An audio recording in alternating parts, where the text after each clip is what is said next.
Alpha Omega.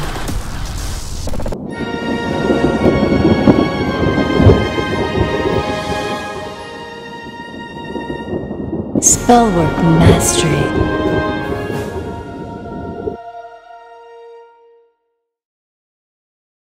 Here's something you don't know.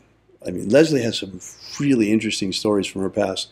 You know, she's told you about Yuki before, and I'm sure we'll get her to tell about that again from her time in Okinawa, the Okinawan shaman who she met. Mm-hmm. But what she hasn't told you about yet was the time that she studied with Manny Two Feathers. Right. Sundance Chief Manny Two Feathers. Yes. Tell us something about that, Leslie. Manny Two Feathers was an amazing man. He taught me more about the Red Road than, well, he taught me everything I know about it.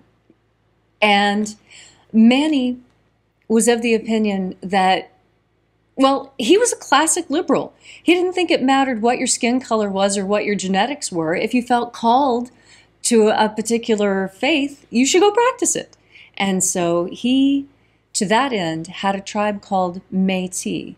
Now, M-E-T-I-S. Mm-hmm. It's French. He and his wife lived... It means mixed. Yes. Oh, and that's exactly what his tribe was. Mixed bloods. And for him, this was kind of difficult because his mixed blood was very different from his wife's. His wife was part Canadian native and English. Manny was part Aztec, part Shoshone, and more than anything else, he just really had a difficult relationship with his white side of his family versus the Indian side of his family. I see. And there was always this internal conflict between his Catholic upbringing and his native upbringing. I see. Because the two households were separate over a divorce. And so there was this fight. And so there was always this very... So one native parent and then one Caucasian parent. Yes. Oh, wow. That must have been tough. So it was very no tough. wonder he created a tribe called Métis. Yes. And so what his idea was is he wanted everyone who wanted to study to be able to. And to that end, I was his guinea pig. He tested a lot of stuff out on me. Oh, wow. But it was good because me, with my anthropological training, we helped fill in the gaps for each other. Oh, wonderful. So when it came time for him to design his Sundance.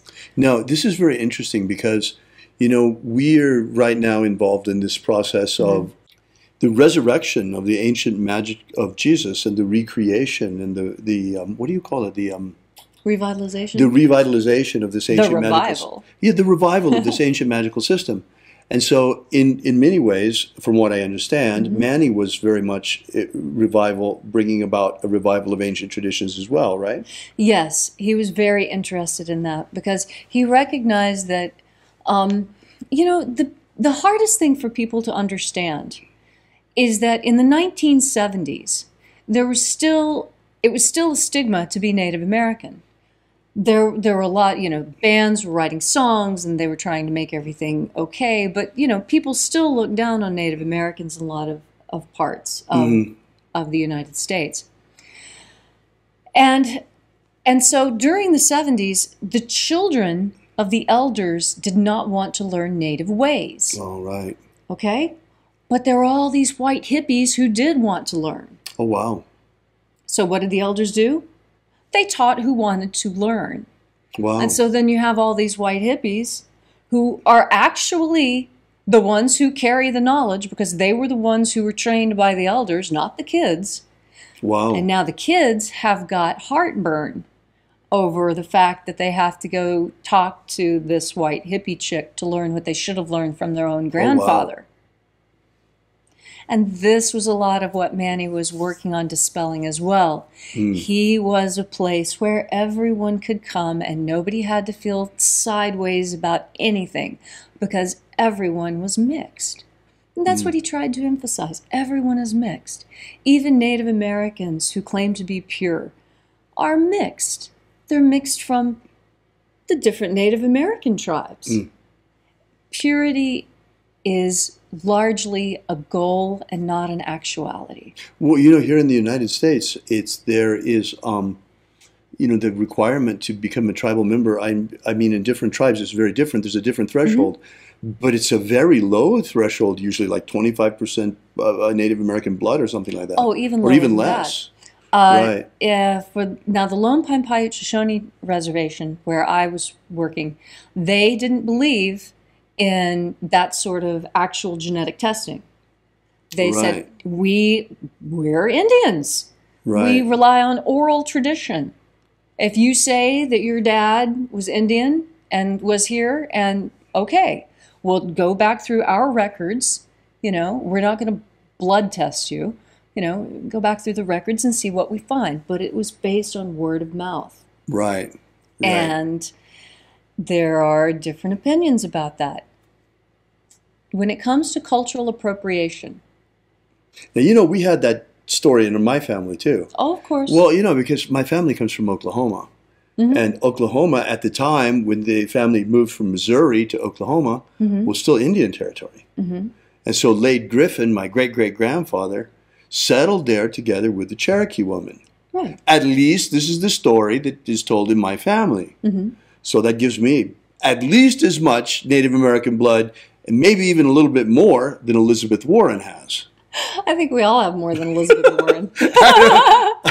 I don't claim it, though, because it's a story from the family. Right. But, we Americans truly are all mixed. Yes, we are. I hope that helps. Leslie, as long as we're talking about Manny, tell us something about the Sundance.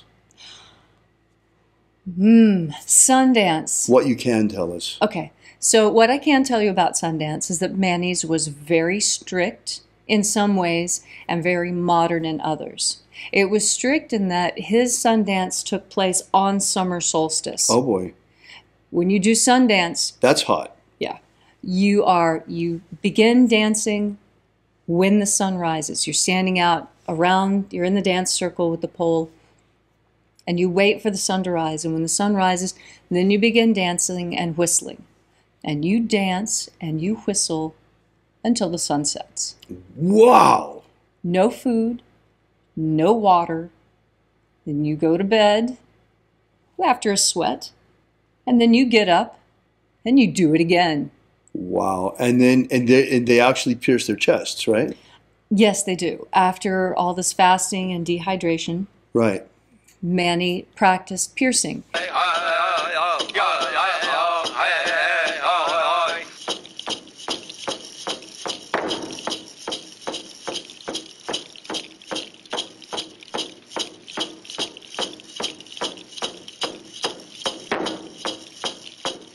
Oh, wow. And we erected a 65-foot tall cottonwood tree in the center of the dance circle. We had 65 foot high. Wow. It was amazing. Oh my goodness! It took a dozen fellas and a D9 to get it into place. Oh my goodness! A D9? What's a D9? A D9 is a type of bulldozer that's very large. Oh my goodness! Okay. And so when it's time, you can be pierced one of two ways. Well, 3 or 4 ways. You can be pierced in the chest, and then you fall backwards and the skin tears, and that's it. I happened to be there for the most extreme stuff because we really had some hardcore people who wanted to do this Sundance right, and they had a vision. And when you have a vision that you're going to do Sundance, it's the most powerful thing ever because there's 7 years of preparation, there's 7 years of participation, and then there's 7 years of teaching that you're required to do after. It's a 21-year commitment. Wow. And the fasting and the praying and the learning how to dance in the hot sun without water. My goodness. It's incredibly challenging. Now, only men, right, can dance? This is where Manny was liberal. Really? Yes. Oh my goodness. Traditionally, women do not participate in Sundance because women go through their own Sundance in the process of giving birth. Oh, wow. Mm-hmm. Birth is the most painful thing a woman ever does. Mm-hmm. She doesn't need to Sundance. Men have Sundance because they don't have birth. Mm-hmm. Now we live in a culture where there are many women who don't give birth. Ergo, Manny opened it up to women. Wow. Although the women because of our bodies, he only allowed the women to pierce here on their arms. Oh. Because, you know, women have these beautiful bodies that must be preserved. Wow. And so, you know, piercing here was okay for women. Now and they would actually dance until the skin on their chest broke, right? Right. And I'll give you two examples. They couldn't just take themselves off of the tree. No. Let me tell you about this guy. Please. There was a fellow who he cried for a vision, and he had a strong vision, and he wanted to be an eagle dancer. Now, there's sun dancers, and there's sun dancers who are eagle dancers, and he opted for eagle. And what that means is that when the time comes for you to be pierced, you're pierced in 4 places, and then you are hoisted up and suspended, exactly like the illustrations of the Pawnee done by George Catlin in 1886, if anybody's interested in looking this up.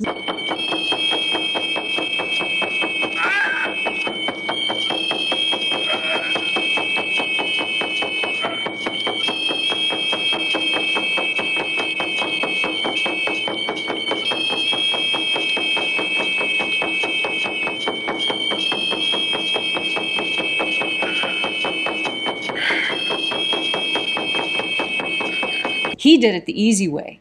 He just pierced his front and passed out, right? No, not this dancer. It was the most amazing. I'm getting chills just talking about it. Wow. He was pierced in the front and in the back. Manny always used surgical gloves and alcohol and sterile scalpels. The dancers brought their own bones, and then Manny would cut them, insert the bone, tie the lashes, and then 2 of the supporters that came with this dancer lifted him up into the tree while with his fans he flapped his arms. And he is to flap his arms and fly until the skin breaks and he falls. Wow, what a sacrifice. We counted 1 minute. We counted 2 minutes. We counted 3 minutes. We counted 5 minutes. We counted 7 minutes. We counted 10 minutes. We started to worry about him. 2 supporters grabbed his legs and tried to pull him off. 2 men, 2 grown men, lifted their feet off the ground while this man is still suspended and flapping, and his skin does not tear. Oh my goodness. And so these men jerked him off. Oh my goodness. And pulled him off, and the skin went. And they carried him off. Wow. He had to cry for his vision. Wow. The next dancer who went up was pierced. He leaned back. He fell down. It was as easy as if his skin was made of tissue paper. Wow. And Manny cuts them the same every time. Wow. This is what makes a sun dance chief so good, is his skill at inserting the bones. The eagle dancer really had to suffer. Wow. And it's the depth of your suffering that makes your passage through the rest of life easier. My goodness. And there were other hard dances too. There was one dancer who opted to drag buffalo skulls in the style of some Northern Plains Indians. And so he had 4 lashes put in his back. You know, 1 here and 1 here, and then the same on the other side. And so he was lashed 4 times. And so then they put on a buffalo skull, and he walks around the dance circle until it tears. Well, he made 1 lap and it didn't tear, so they attached another buffalo skull. And when they put on the buffalo skull, it's teeth down, so that it looks like these skulls are dancing along behind as he's pulling himself like he's skiing, because it really is hard to drag. And there's blood streaming down his back, but he can't say a word, cannot scream, cannot cry. He's crying for his vision. His crying is internal. Wow. We put 5 skulls, and finally his daughter sat on one of the skulls in order to get it to break. Oh my goodness. And yet there are people who will go up and they dance to the tree, and they get their lashes on, and then they back up and And it just breaks immediately. Wow. And it is the decision of the Creator as to when that will break. When have you really suffered enough? Oh my goodness. It is the decision of God. And everyone can see. Everyone can see how much suffering is required of you. It's... My goodness. Manny was incredible. He took the Sundance Oath and it became his life. Fantastic. He was really a beautiful soul. Leslie, tell us about the Heyokas. The Heyokas, oh, the crazy ones. Okay, so we had some Heyoka, and again, Manny's Sundance was intense, so we had some really intense Heyoka. The Heyoka do everything backwards. Oh, wow. So if you watch Little Big Man, there's a guy there who becomes Heyoka because Little Big Man steals his wife and he goes crazy. And so he bathes with dirt and dries with water, and he rides his horse backwards, and he walks backwards everywhere, and he parts his hair wrong, and he eats, he just does everything he can backwards, because that's what Heyoka are. They're backwards. And the importance of the Heyoka is to help build your, I don't know, it's like your spiritual intestinal fortitude or something. It's like, well, I'll just give you an example. Okay, so this is a different Sundance of Manny's in a different place, a different year.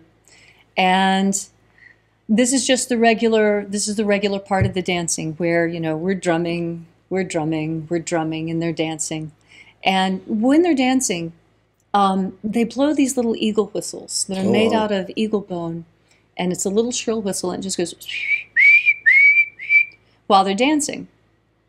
Well, this dries you out in a hurry, you can imagine. Right. Okay, so thirst is the first suffering that arrives to your Sundancer. And so the Heyoka come, and the Heyoka show up with a jug of water, a big wet bucket of water. Oh, wow. And the Heyoka goes to each dancer and dances and goes, ah, and pours it on top of himself. Oh, no, so and dances, mean. and then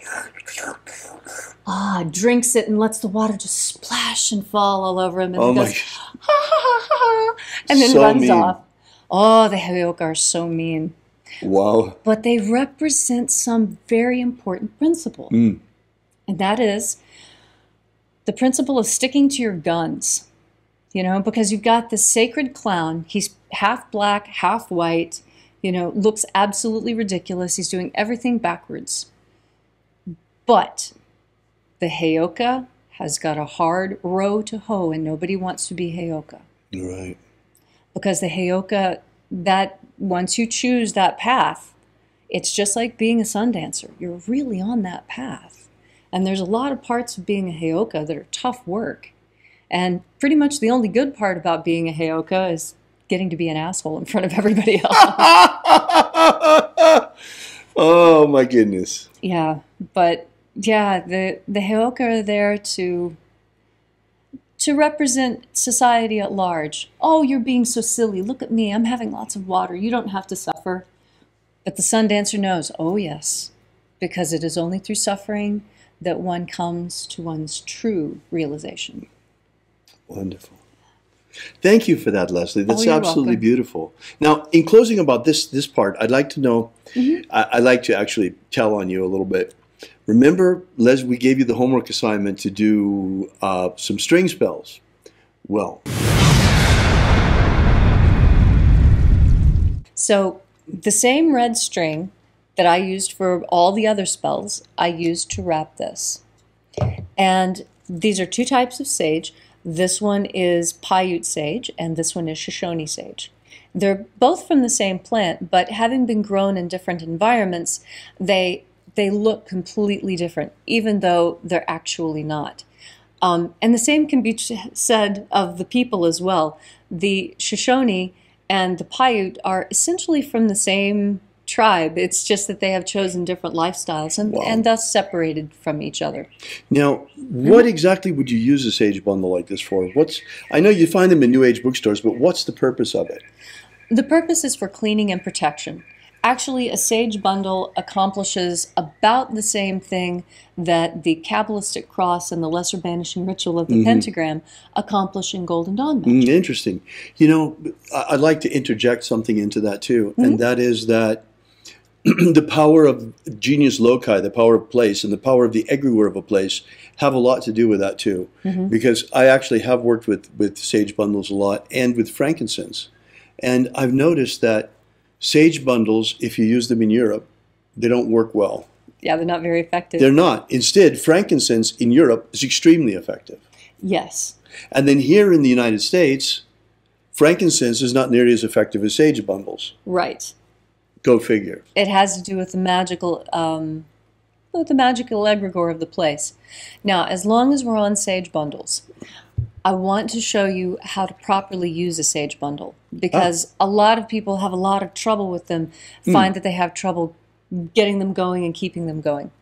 So the first thing when you get your sage bundle, and I'm going to use the Shoshone sage because it burns more predictably than the Paiute. The very first thing you want to do is find where the bundle ends. You see, the bundle doesn't end here. The bundle ends here. Now, these crosses are protective. Everywhere you find crosses, I've traveled a lot. Crosses are always protective. Always protective.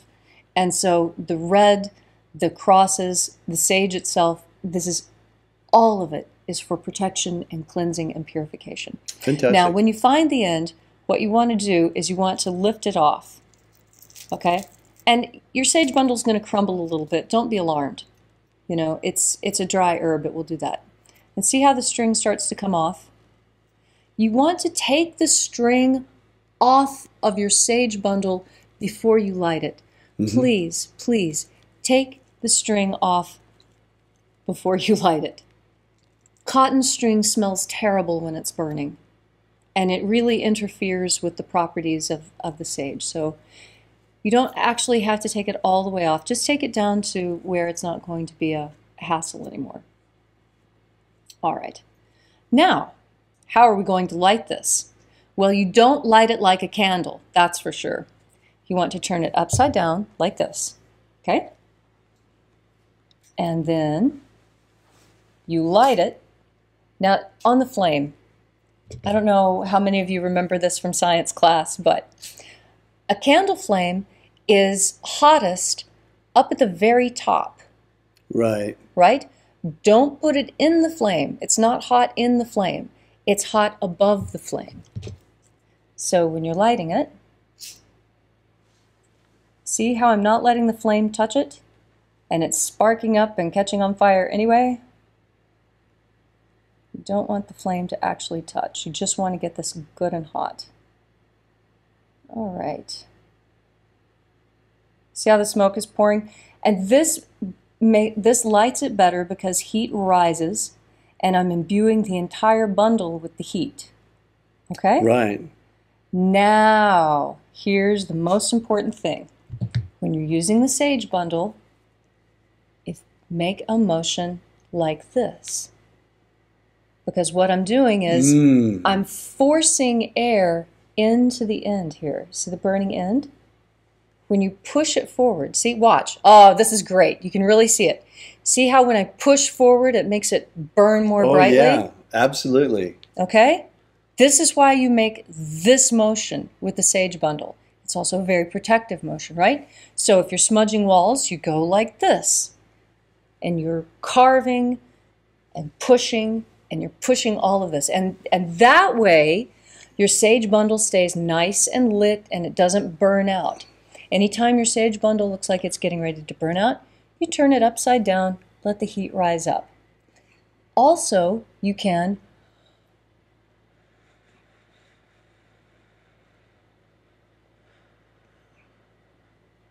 blow on it. And when you blow on it, you can direct the air more. Now, if I'm going to smudge you, rather than making these sharp movements, right, because I don't want to accidentally get anything on him. Cover me full of ash. So when you're doing this, you know, just go very gently. You don't have to get close to the person. just get about. You want to stay anywhere from 6 to 8 inches very away. Nice. From very, them. very nice, in fact. Oh, this sage you gathered yourself, right? Right. This was gathered on the Lone Pine Paiute Shoshone Reservation with permission of the elders when I lived there. Right. Now, the sage bundle, if it's been cut and processed correctly, you'll see that it has a nice stick on the end of it. Mm-hmm. This was because, the Shoshone just stick that right in the dirt. Right. And then whenever the serum, when you stick it up like this, it will naturally burn itself out very quickly. Mm-hmm. So, if the purification is still needed, it'll burn. Uh-huh. It's like Palo Santo. It will burn until it's no longer needed. And the sage bundle has like a little mind of its own. And, sometimes a sage bundle like this, it'll burn a little bit and then, it's all over with. And then sometimes I'll come back and it's burned all the way down and the cotton has caught fire and there's just a little bit of, stuff left at the end. The Illuminati have cast a powerful spell on the peoples of the earth. And while many still sleepwalk like zombies in a trance, they have prepared everything nearly to enslave humanity under a new world empire. Of our hearts, the power of our magic, and the strength of our numbers, we still can break the spell put on our people. We're just a ragtag bunch of magicians armed only with the power of our prayer and the power of our faith and the power of our magic. But whether you be Christian, Jew, Wiccan, pagan, magician, shamanic practitioner, or any other stripe of spiritual warrior of humanity against this evil falls to us. So we, who now, to stand with us against the rising darkness, because you and others like you're our only hope.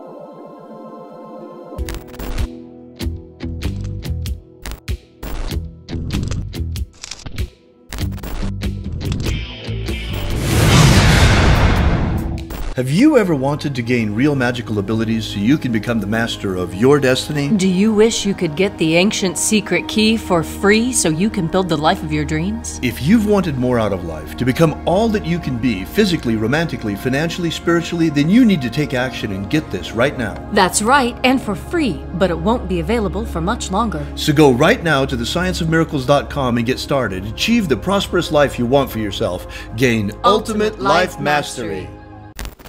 Are you familiar with the Rosicrucian with what's his name? He's popular in the States. He's the president or the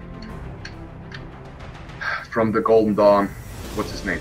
Oh, David Griffin. David Griffin. David Griffin. David Griffin. Have David Griffin. I saw an email yesterday that he sent out about there's a magical war going on. Demons of the infernal realm. All of them. There is really a magical war going on. There is a guy called David Griffin who is heading all these magicians. David Griffin is S.L. McGregor Mather's present successor. David Griffin. David Griffin. David Griffin. David Griffin. I'm Golden Dawn Imperator David Griffin. David Griffin. David Griffin. David Griffin. And David Griffin. There's a magical war going on. So there is really a magical war going on.